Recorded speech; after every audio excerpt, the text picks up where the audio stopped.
Surat ke-102 Surat At-Takasur. Surat Makkiyah terdiri dari 8 ayat. At-Takasur diturunkan setelah surat Al-Kautsar. Alhaakumut takasur, bermegah-megahan telah melalaikan kalian, hatta zurtumul maqabir, hingga kalian masuk ke dalam kubur. Kalla saufa ta'lamun, janganlah begitu, kelak kalian akan mengetahui. Tsumma kalla saufa ta'lamun, dan janganlah begitu, kelak kalian akan mengetahui. Kalla law ta'lamuna ilmal yaqin, jangan begitu jika kamu mengetahui dengan pengetahuan yang yakin.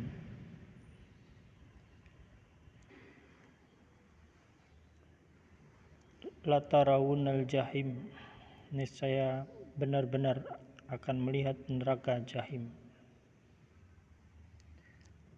Tsumma latarawunnaha ainal yaqin, dan sesungguhnya kalian benar-benar akan melihat dengan ainul yaqin. Tsumma latus'alunna yawma idzin 'anin na'im, kemudian pasti kalian akan ditanya pada hari itu tentang kenikmatan.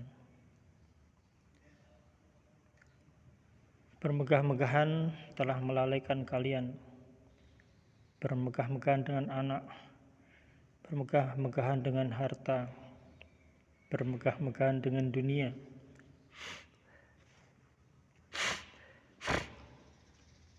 Telah melalaikan kalian dengan kehidupan akhirat,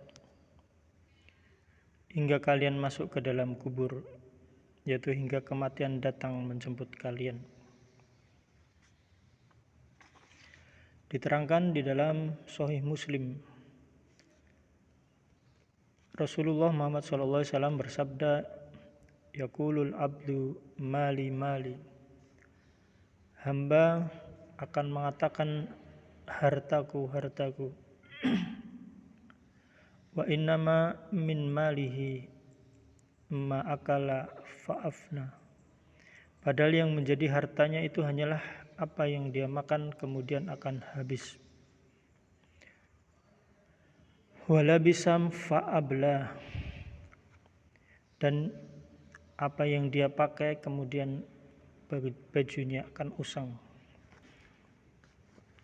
Au tasaddaqa fa'amda, dan apa yang dia disedekahkan maka akan terus mengalir. Wa ma siwa dzalika fadahibun wa tarikuhu linnas, selain itu akan sirna dan ditinggalkan untuk orang yang lain.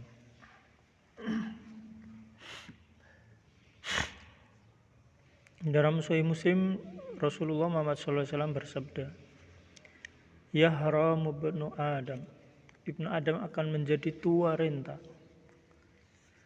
Wa yabqa ma'ahu isnatani, al-hirs wal amal, namun ada dua hal yang tetap bersamanya, yaitu rakus dan panjang angan-angan.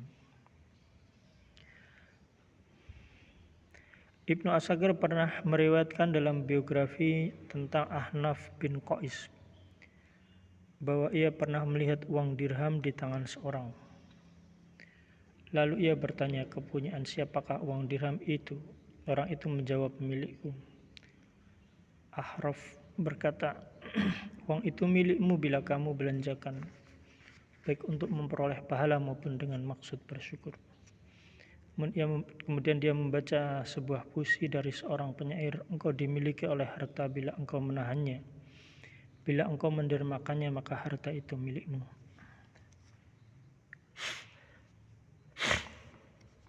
Allah berfirman, janganlah begitu kelak kamu akan mengetahui, dan janganlah begitu kelak kamu akan mengetahui. Hasan berkata, ayat ini merupakan ancaman setelah ancaman. Janganlah begitu jika kamu mengetahui dengan pengetahuan yang yakin, yaitu kalau kamu mengetahui dengan pengetahuan yang sebenarnya, Pastilah banyak harta dan anak tidak akan melalaikanmu dari mencari akhirat sampai kamu masuk kubur. Kemudian Allah Ta'ala berfirman, niscaya kamu benar-benar akan melihat neraka Jahim, dan sesungguhnya kamu benar-benar akan melihatnya dengan ainul yaqin. Ayat ini merupakan penjelasan terhadap ancaman yang telah disebutkan sebelumnya, yaitu firman Allah Ta'ala, janganlah begitu, kelak kamu akan mengetahui. Kemudian janganlah begitu, kelak kamu akan mengetahui. Allah Ta'ala mengancam mereka dengan suasana ini. Ahli neraka menyaksikan saat api neraka bernapas sekali, maka akan tersungkur malaikat muqarrabin dan para nabi yang diutus oleh Allah di atas kedua lututnya lantaran rasa takut, kehebatan, dan kengerian yang dilihat seketika itu. Firman Allah Ta'ala, kemudian pasti kamu akan ditanyai pada hari itu tentang kenikmatan. Yaitu kemudian pada hari itu kamu pasti akan ditanya tentang perbuatan syukur atas nikmat yang telah Allah berikan kepadamu berupa kesehatan, keamanan, rezeki, dan lain sebagainya.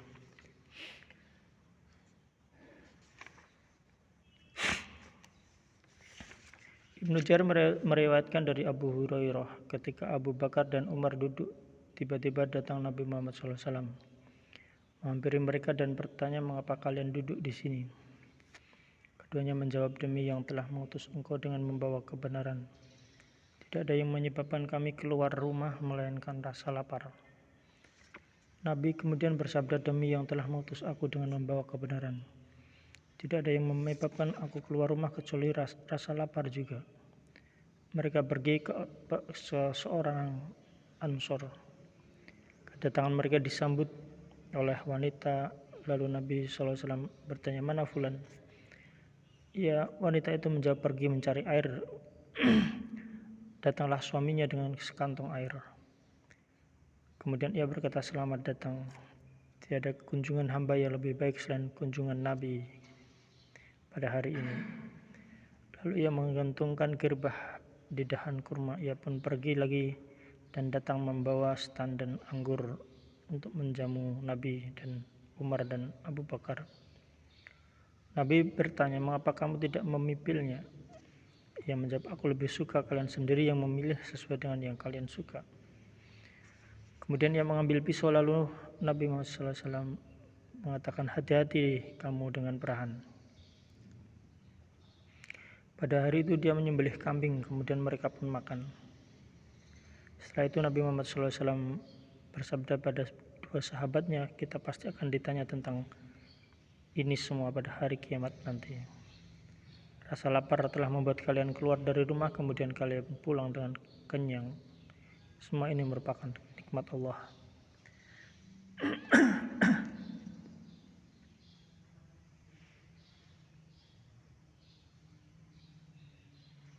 Hadis ini diriwayatkan oleh Muslim, Abu Ya'la dan Ibnu Hibban. Diriwayatkan oleh penyusun kitab Sunan 4. Sebagaimana firman Allah, kemudian pasti kamu akan ditanya pada hari itu tentang kenikmatan. Ali bin Abi Thalib meriwayatkan bahwa Ibnu Abbas menafsirkan kenikmatan itu adalah kesehatan badan, pendengaran, dan penglihatan.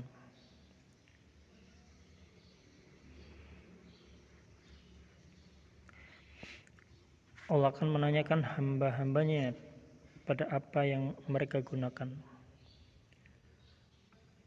Pada mereka tentang penggunaan semua itu. Dan Allah Maha mengetahui tentang perbuatan mereka. Sesungguhnya pendengaran, penglihatan, dan hati semua akan diminta pertanggungjawaban. Ditegaskan dalam Sahih Al-Bukhari dan Sunan At-Tirmidzi, An-Nasa'i, Ibnu Majah dari Ibnu Abbas bahwa Rasulullah Muhammad SAW bersabda, nikmatani maghbunun fihima katsirun minan nas. Dua nikmat yang membuat banyak manusia tertipu. As-sihah wal faragh, yaitu rasa sehat dan waktu luang.